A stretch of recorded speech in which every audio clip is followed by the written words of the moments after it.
আজকে আমাদের home delivery অর্ডারে কই মাছের অর্ডার আছে, তাই এখানে 3 কিলো কই মাছ নিয়ে নেওয়া হয়েছে।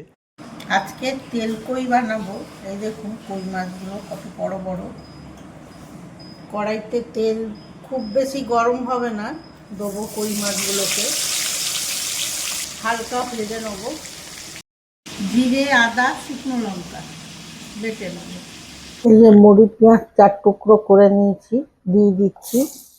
তেল কই অনেক রকমের হয়, কেউ সর্ষে বাটা দিয়ে, কেউ আদা জিরে লঙ্কা দিয়ে করে।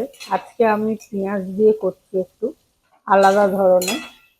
ভালো করে মুড়ি পেঁয়াজটা ভেজে নেব। হলুদ দিচ্ছি, লাল মির্চ, আর মিক্সিতে যে বাটা মশলা ওটা দিয়ে দিচ্ছি, বেটে এনেছি। টমেটো দিয়ে দিচ্ছি আর নুন। ভালো করে কষে নেব। মশলা কষানো হয়ে গেছে, এই দেখুন তেল ছেড়ে দিয়েছে। একটু জল দেবো, তেল কইতে বেশি জল দেয় না, অল্প দেবো। ফুটে এলে মাছ দিয়ে দেবো।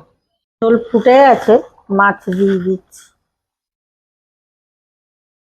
আর উপর থেকে কটা চেরা কাঁচা লঙ্কা দিয়ে দিই। আমাদের তেল কই হয়ে গেছে। এইভাবে আমরা গার্নিশ করেছি দেখানোর জন্য, এটা অর্ডারে যাবে, তাই এটা এইভাবে দেখাচ্ছি আপনাদের।